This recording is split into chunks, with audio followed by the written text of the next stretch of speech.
Welcome back, beautiful souls! Today's story proves that sometimes your greatest love walks into your life at your lowest moment, through a coffee shop door, carrying a sleepy little girl who sees right through your armor. This one's about second chances, broken walls, and building the family you never knew you needed. Grab your tissues and let's begin. The coffee shop was nearly empty at 6 in the morning, but that's exactly why she chose it. Victoria Hayes, CEO of Meridian Technologies, sat in the corner booth with her laptop open, her blonde hair pulled back in a sleek ponytail, her tailored blazer slightly wrinkled from yet another sleepless night. She had built a billion-dollar company from nothing, commanded boardrooms full of investors, and negotiated deals that made headlines. But right now, staring at the custody papers her ex-husband's lawyers had just sent, she felt like she was losing the only battle that ever truly mattered. Her daughter. They wanted to take her daughter. The bell above the door chimed, and a man walked in carrying a little girl who couldn't have been more than 4 years old. The child was half asleep, her curly brown hair a mess, her small arms wrapped around her father's neck. He was tall, broad-shouldered, with kind eyes and a few days' worth of stubble on his jaw. His jacket was paint-splattered, and there was a smudge of what looked like purple marker on his cheek. "Daddy, I'm hungry," the little girl mumbled. "I know, sweetheart. That's why we're here. What does my little artist want for breakfast?" "Pancakes. With faces." He laughed softly. "I'll see what I can do." Victoria watched them without meaning to. There was something about the way he held his daughter, something gentle and patient that made her chest ache.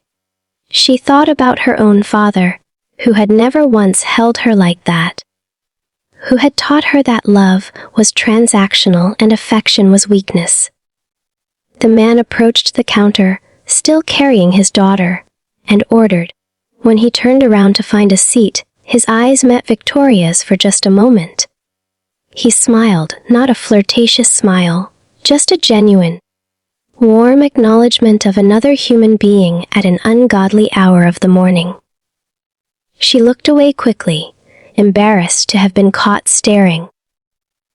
But here's where everything changed, and if you've ever had a moment where fate seemed to be playing chess with your life, you'll understand exactly what happened next. The little girl wiggled out of her father's arms and ran straight toward Victoria's table. Before anyone could stop her, she had climbed onto the seat across from the CEO and announced, "I like your computer. It's shiny." "Sophie!" The man rushed over, mortified. "I'm so sorry. She has absolutely no concept of personal space." "Sophie, we don't bother strangers." Victoria surprised herself by laughing. "It's fine. Really," she looked at the little girl. "I'm Victoria. What's your name?" "Sophie." "I'm 4. How old are you?" "Sophie." Her father's face turned red. 36. Victoria answered, amused. "And I like your unicorn shirt." Sophie beamed. "Daddy got it for me. He's the best daddy in the whole world." The man finally managed to extract his daughter from the booth. "I'm so sorry. We'll leave you alone. Come on, Sophie." "But Daddy, she's pretty. And she looks sad. We should make her not sad."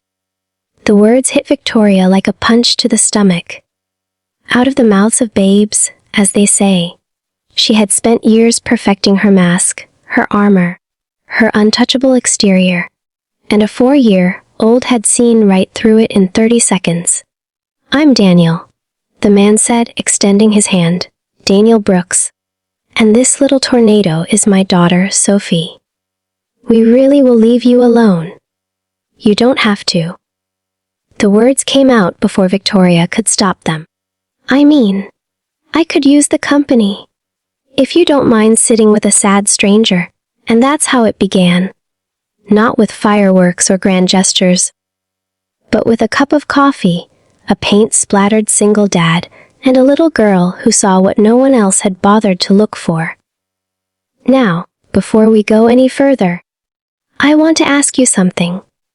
Have you ever met someone at exactly the wrong time in your life, only to realize later that it was actually the perfect time? If that's ever happened to you, drop a comment below. I'd love to hear your story. And if you're new here, consider subscribing because this journey is just getting started.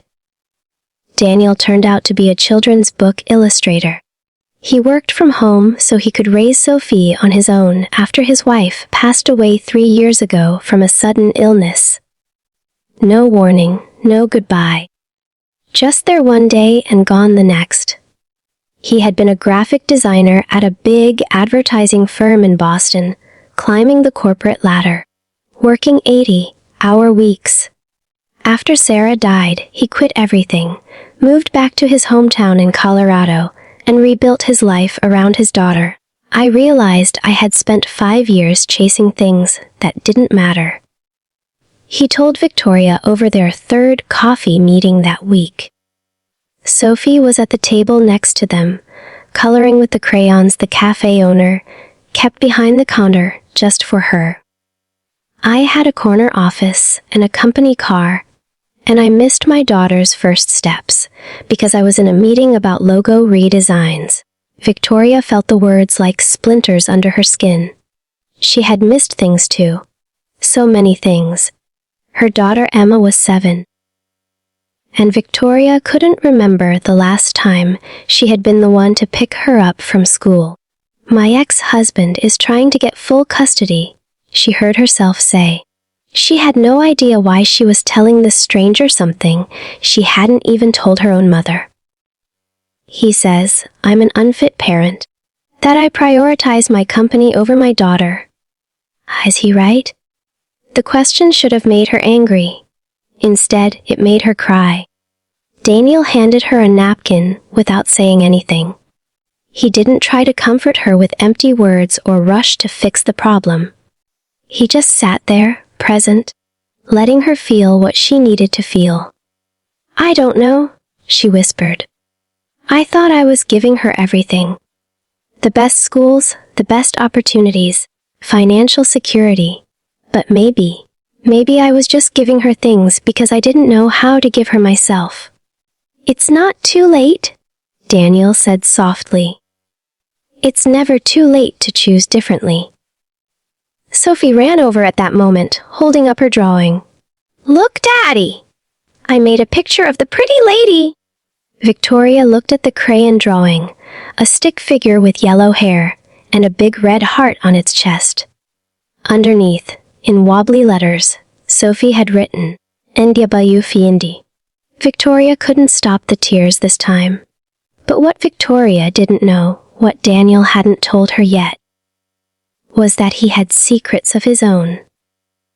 And those secrets were about to collide with her world in a way neither of them could have predicted.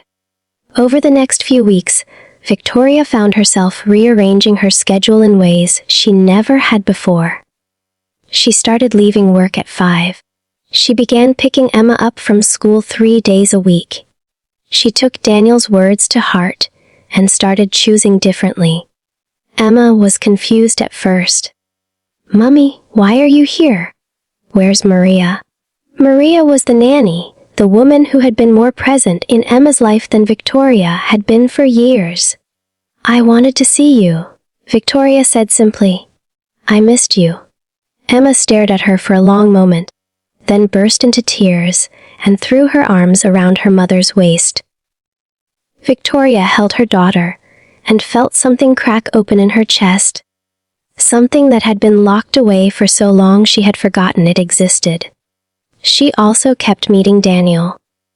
Sometimes at the coffee shop, sometimes at the park while Sophie and Emma played together. The girls became fast friends, bonding over their shared love of Disney movies and their mutual belief that broccoli was a form of punishment. Your daughter is amazing, Daniel told Victoria one afternoon, watching Emma push Sophie on the swings. She's kind, patient. She has a good heart. She gets that from her grandmother, Victoria said. Not from me. Daniel turned to look at her. You really don't see it, do you? See what? How much of you is in her? The determination, the way she thinks through problems, the way she takes care of people, even when she's pretending not to care. He smiled. Emma told Sophie that her mommy is a superhero who fights bad guys in tall buildings. That's a direct quote. Victoria laughed, but there were tears in her eyes again. She had been crying more in the past month than she had in the past decade. It was terrifying and liberating in equal measure. Can I ask you something personal? Daniel said. You can ask. I might not answer. He paused. Your ex-husband. The custody battle. What happened between you two? Victoria took a deep breath. Richard and I were never really in love. We were compatible. Strategic, even. Two ambitious people who looked good together on paper. I thought that was enough. I thought love was something you built over time, like a business partnership. She shook her head. He wanted a wife who would support his career, host his dinner parties, be impressive but not too impressive. When Meridian started growing, when I became the one being written about in magazines, he couldn't handle it. He was threatened by your success. He was furious about it. He started staying late at work, finding excuses to be anywhere but home. Then I found out about the affairs. 3 different women over 2 years. Victoria's voice hardened. When I filed for divorce, he swore he would make me pay. He said if he couldn't have me, he would take the only thing I loved more than my company. Emma. Victoria watched her daughter laughing on the swings. He doesn't even want her. Not really. He travels 200 days a year for his consulting firm. He's engaged to a woman half his age who has made it very clear she has no interest in being a stepmother. But he knows taking Emma would destroy me. And that's all he cares about. Daniel was quiet for a long moment. Then he said, some people break your heart, and some people break your faith in humanity. Sounds like Richard is the second kind. Victoria looked at him. How do you do that? Do what? Understand. Without judging. Without trying to fix everything. Daniel shrugged. I spent 3 years in therapy after Sarah died. Learned a few things, he smiled. Also, I have a 4-year-old who asks questions like, why is the sky sad when it rains? And do trees have feelings? You learn to sit with uncertainty. Victoria laughed. It felt good to laugh. It felt good to be seen. And in that moment, something shifted between them. The air became charged with possibility. With all the things they weren't saying. With all the walls they were slowly taking down. But then Victoria's phone rang, and the caller ID made her face go pale. I have to take this, she said, stepping away. When she came back 5 minutes later, she looked like a different person. The warmth was gone, replaced by the cold efficiency of the CEO she had always been. What's wrong? Daniel asked. That was my lawyer. Richard's team found something. They're going to use it against me in court next week. What did they find? Victoria's eyes were hollow. Me. They found me. And that's when Victoria revealed the truth she had been hiding from everyone, including herself. But what that truth is, and how it threatens to destroy everything she's built, well, we'll get to that in a moment. If you're feeling this story right now, if Victoria's struggle is hitting close to home, hit that like button. Every like helps this story reach someone else who might need to hear it. And trust me, you're going to want to stay until the end for this one. The truth was this: before Victoria became Victoria Hayes, before Meridian Technologies, before the penthouse apartment and the magazine covers and the power suits, She had been someone else entirely. Victoria Hayes was not her real name. At 19, Victoria, then known as Jessica Miller, had been arrested for fraud. She had grown up in poverty, raised by a single mother who worked 3 jobs and still couldn't keep the lights on. At 17, she had started running small cons to help pay the bills. At 18, those cons got bigger. At 19, she had been caught. She spent 2 years in a minimum security facility.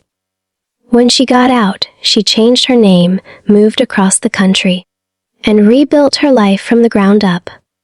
She put herself through college, then business school, working 2 jobs the entire time.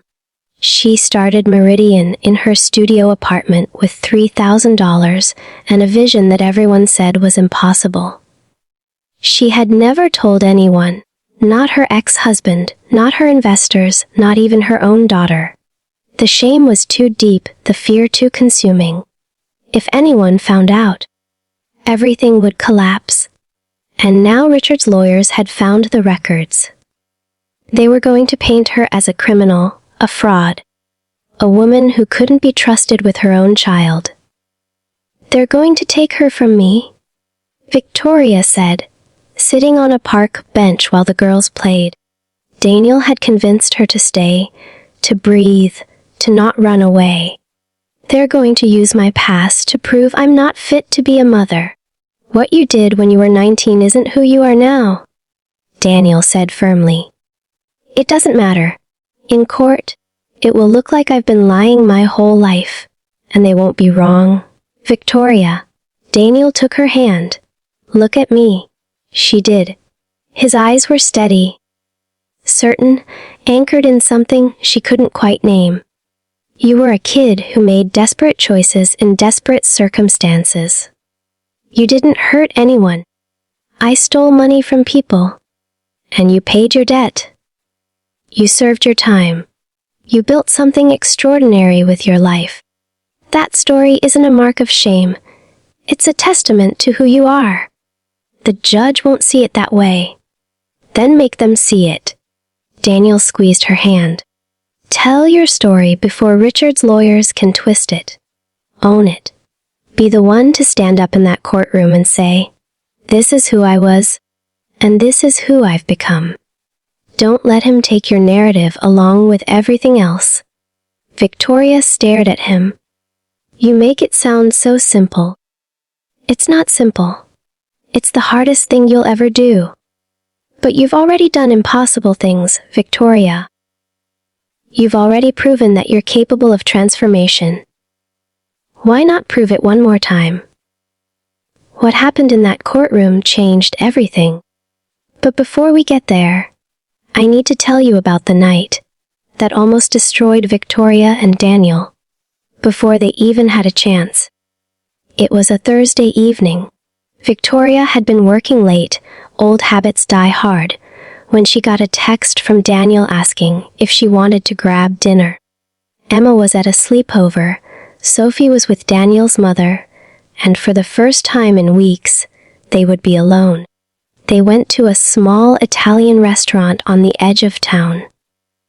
The kind of place with candles on the tables and an owner who knew everyone's name. They talked about everything and nothing. Daniel's latest book project, Victoria's favorite places to travel, the music they had grown up listening to. "You're different when you're not being the CEO," Daniel observed over tiramisu. "Different how?" "Lighter. Like you're actually here instead of 3 steps ahead, planning your next move." Victoria smiled. "I'm still planning. I'm just better at hiding it." "What are you planning right now?" She met his eyes. The candlelight flickered between them. "I'm planning what to do when you finally stop being a gentleman and kiss me." Daniel nearly choked on his coffee. "That's direct. I'm a CEO. Direct is my love language." He laughed, really laughed, and Victoria realized she wanted to hear that sound every day for the rest of her life. They walked out of the restaurant into the cool night air. The stars were out, the street was quiet, and everything felt suspended in possibility. Victoria. Daniel stopped walking. I need to tell you something. Okay? I haven't dated anyone since Sarah died. Haven't wanted to. Rising Sophie alone, healing from the loss, it was all I could handle. He took a breath. But you walked into that coffee shop, and something in me woke up that I thought was gone forever. Victoria stepped closer. Daniel, let me finish. I'm terrified. I'm terrified of what I feel when I'm around you. I'm terrified of what happens if this doesn't work. But I'm even more terrified of what happens if I walk away because I was too scared to try. Victoria reached up and touched his face, her fingers brushing the stubble on his jaw. For what it's worth, the most successful ventures I've ever launched were the ones that terrified me the most. He smiled. Is that your way of saying you're scared too? I'm saying that I've been building walls my whole life, and you're the first person who's made me want to take them down. She paused. That terrifies me more than any boardroom. Daniel kissed her then, soft and certain, and Victoria felt something she hadn't felt in years, hope. But when she got home that night, there was someone waiting in her driveway. Richard. He was standing beside his car, arms crossed, a smug expression on his face that she knew all too well. Working late? He asked, his tone dripping with false concern. Or were you on a date while our daughter was at a sleepover? I wonder what the judge will think about that. Victoria's blood went cold. You were following me. I'm just gathering evidence. Doing my due diligence. He stepped closer. You look happy, Victoria. That's new. Must be that single dad you've been spending time with. Daniel Brooks, right? The children's book illustrator. Stay away from him. Why? Afraid I'll find something? Richard smiled. Because I already did. Victoria's heart stopped. What are you talking about? Your new boyfriend isn't quite as wholesome as he seems. Did you know his wife didn't die of an illness? She died in a car accident. An accident that happened after a fight they had about his drinking. An accident where he was driving. Victoria felt the ground shift beneath her feet. You're lying. Am I? Check the police reports. He was behind the wheel when the car went off the road. They couldn't prove he was intoxicated. Not enough to charge him, but there were witnesses who saw him at a bar earlier that evening. Richard's smile widened. You really know how to pick them. Victoria, a criminal CEO dating a man who killed his wife. What a beautiful story for the tabloids. He walked away, leaving Victoria standing alone in her driveway, everything she thought she knew crumbling around her. She didn't sleep that night. Instead, she did what she always did when she needed answers. She researched. She found the police reports, the news articles, the accident investigation. Richard hadn't been lying. Daniel's wife had died in a car accident. Daniel had been driving. But the story wasn't what Richard had made it seem. According to the reports, Daniel and Sarah had been at a friend's birthday party. Daniel had one beer over the course of 3 hours. He was well under the legal limit. On the way home, a deer ran into the road. Daniel swerved to avoid it, lost control on the icy pavement, and the car went into a ravine. Sarah died on impact. Daniel walked away with a broken arm and a lifetime of guilt. He hadn't killed his wife. He had been unable to save her. And there was a world of difference between those two things. Victoria thought about calling Daniel immediately, but she stopped herself. She needed to hear it from him. She needed to understand why he had never told her. The next morning, she went to his house. Sophie was at press school, and Daniel was in his studio, working on illustrations for his latest book. The room was full of color and whimsy. Paintings of forest creatures, sketches of children on adventures, a whole world of imagination pinned to the walls. Victoria. He stood up when he saw her face. What's wrong? Richard came to see me last night. Daniel went very still. What did he say? They told me about the accident. About Sarah. The color drained from Daniel's face. He sat back down slowly, like his legs couldn't hold him anymore. I should have told you myself, he said quietly. I was going to. I was trying to find the right time. Is what he said true? Were you driving? Yes. Were you drinking? I had one beer. 4 hours before we left. I was sober, Victoria. Completely sober. His voice cracked. But it didn't matter. Sarah is still dead. My daughter grew up without a mother. And I have to live with that every single day. Victoria sat down across from him. Tell me what happened. The real story. And he did. He told her about the party, the icy roads, the deer that appeared out of nowhere. He told her about the sound of the impact, the silence that followed, the way he screamed Sarah's name until his voice gave out. He told her about the weeks of investigation, the rumors that spread through their community, the way some people still looked at him like he was a murderer. I quit drinking entirely after that night, he said. Not because I had a problem, but because I couldn't stand the thought of ever being impaired again. I couldn't stand the what if. He looked at her with broken eyes. I've spent 3 years trying to be the best father I can be, trying to honor Sarah's memory, trying to forgive myself. Some days I manage. Most days I don't. Victoria was silent for a long moment. Then she said, Richard is going to use this against you. Against us. He's going to paint you as reckless, dangerous, unfit to be around my daughter. I know. Are you willing to fight? Daniel looked up. What do you mean? I mean, are you willing to stand with me? To tell the truth, even when it's ugly. To let the world see both of our stories and trust them to understand. Victoria, this isn't your battle. I don't want to make your custody case harder. Stop. She moved closer to him. Daniel, you are the first person in my life who has ever seen me.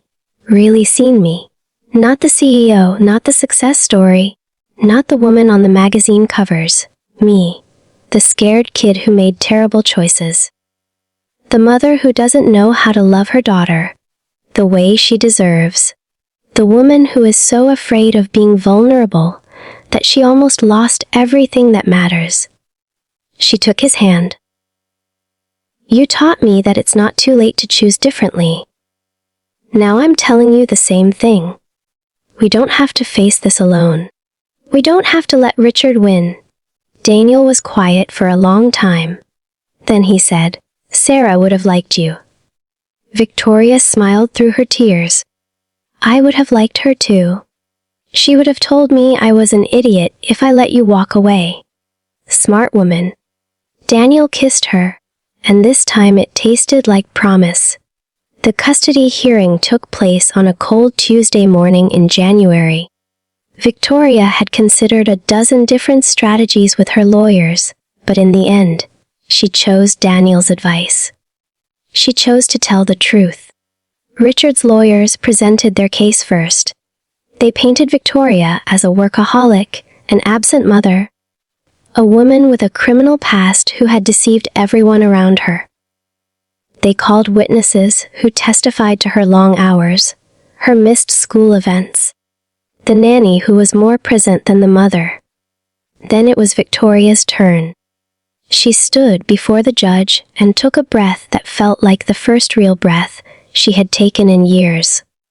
Your Honor, everything Richard's lawyers said about my past is true. When I was 19 years old, I committed fraud. I was arrested, tried, and served 2 years in prison. I changed my name when I was released because I was ashamed, because I was afraid, because I didn't believe I deserved a second chance. The courtroom was silent, but I gave myself one anyway. I worked harder than I ever had in my life. I built a company that employs 12,000 people. I created something I could be proud of." She paused. "And in the process, I forgot what actually mattered. I forgot that success means nothing if you're not there for the people you love." She looked at Emma, who was sitting in the gallery with Daniel and Sophie. "My daughter deserves better than what I've given her. She deserves a mother who shows up, who is present, who chooses her over quarterly earnings and board meetings. I can't change the past, my past as Jessica Miller or my past as an absent mother, but I can change the future." Victoria turned back to the judge. "Richard doesn't want custody of Emma because he loves her. He wants custody because he wants to hurt me. His work schedule is incompatible with raising a child. His fiancée has stated repeatedly that she has no interest in being a stepmother. He is using our daughter as a weapon, and I am asking this court not to let him." The judge listened. The judge asked questions. The judge called for a recess. When the verdict came, it was not what anyone expected. The judge awarded primary custody to Victoria, with regular visitation for Richard. But there was a condition. Victoria had to demonstrate over the next 6 months that she was truly prioritizing her daughter over her work. Regular check-ins, reduced work hours, mandatory family activities. It was not a complete victory. It was better than that. It was a chance to prove that people can change, that love can overcome fear, and that the best thing you can build isn't a company, it's a life worth living. That night, Victoria and Emma went to Daniel's house for dinner. Sophie had made a banner that said WE1 in crooked letters and covered in glitter. Daniel had cooked spaghetti, which was approximately the only thing he knew how to cook that didn't come from a box. After dinner, while the girls were watching a movie in the living room, Victoria and Daniel stepped onto the back porch. The stars were out, the same stars that had witnessed their first kiss, and the air was cold but clean. "So what happens now?" Daniel asked. "Now I learn how to be a mother. A real one." Victoria smiled. "I hear it's harder than running a company. The hours are longer and the pay is non-existent, but the benefits are pretty great." Victoria laughed. Then she grew serious. "Daniel, I need to ask you something." "Anything?" "That first morning in the coffee shop, Sophie said I looked sad. She said you should make me not sad." Victoria met his eyes. "Did you feel it too?" That first moment, Daniel was quiet for a moment. Then he said, "I felt like I was looking at someone who had forgotten how to need people. And I thought, I know what that feels like, and I wished I could help." "You did help. You're still helping." "Victoria." He took a breath. "I know it's fast. I know we both have baggage that could fill an airplane hangar. But I want to build something with you. Something real. For us and for our girls." Victoria smiled, the kind of smile that starts deep in your chest and works its way up until your whole face can't contain it. "Daniel Brooks, is your bed big enough for two?"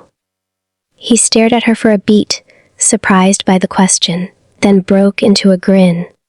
"Only if you're the one beside me." She kissed him, long and deep, and somewhere in the living room, Sophie yelled, "Daddy and Victoria are being grass." Emma yelled back, "ETTish MMBE ras." And Victoria laughed harder than she had laughed in years. Life didn't become perfect after that. Perfect is a myth sold by people who have never actually lived. Victoria still struggled with balance. There were days when old habits crept back, when work tried to consume her, when she felt like a fraud playing at motherhood. But she kept choosing differently. She kept showing up. Daniel's grief didn't disappear. He still had nights when the guilt was overwhelming, when he woke up reaching for someone who wasn't there. But he was learning to hold space for both the sorrow and the joy, to honor Sarah's memory while building a new life. Emma and Sophie became inseparable. They called each other sisters before anyone had talked about making it official. They invented elaborate games and secret languages and spent hours creating art projects that covered every surface of both houses. And Victoria and Daniel. They learned that love isn't about finding someone without cracks. It's about finding someone whose cracks line up with yours, so that light can get through. 1 year later, on the anniversary of the day they met in that coffee shop, Daniel took Victoria back to the same booth where Sophie had first climbed up and declared her a new friend. "I have something for you," he said. He pulled out a children's book, his latest publication. The cover showed a woman in a power suit with a cape, standing next to a man holding a paintbrush, with 2 little girls between them. The title was, "The Family We Build." Victoria opened it and read the dedication. For Victoria, who taught me that it's never too late to choose love. And for Sophie, Emma, and Sarah, the 4 hearts that made me whole. She was crying before she finished the first page. "There's something else," Daniel said. He got down on one knee. Victoria laughed through her tears. "Oh, in public, where I might ugly cry. I want the world to see." He pulled out a ring, simple, elegant, perfect. "Victoria Hayes, formerly Jessica Miller, CEO, mother, survivor, and the most extraordinary woman I have ever known, will you marry me?" Sophie and Emma burst out from behind the counter, where they had been hiding with the cafe owner. They were holding another banner. "SAYS MMYVE2A." Victoria looked at the 2 little girls, at the man kneeling before her, at the life she never thought she deserved. "Yes," she said. 1,000 times yes. The cafe erupted in applause. Sophie demanded that everyone get pancakes with faces. Emma started planning the wedding immediately, with very specific opinions about the color scheme. And Victoria realized that everything she had ever chased, the success, the recognition, the power, had never been what she was really looking for. She had been looking for this. For family. For belonging. For someone to see her at her worst and choose her anyway. She had spent 36 years building walls. And in the end, it was a 4-year-old who reminded her that the bravest thing you can do is let them down. Now, if this story touched you, if it reminded you that second chances are real and love can find you when you least expect it, I want to hear from you. Drop a comment and tell me where you're watching from today. Are you in the United States, Brazil, the Philippines, Germany? Wherever you are in the world, you are part of this community, and your story matters. And before you go, I want to leave you with this.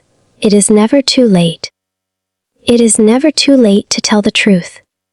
It is never too late to choose your family over your fears. It is never too late to let someone in. You are not your past. You are not your mistakes. You are the person you choose to become, one brave decision at a time. If this story meant something to you, hit subscribe and turn on notifications. I put my heart into every video. And knowing you're here makes all the difference. Until next time, take care of your hearts. And remember, the best families are the ones we build.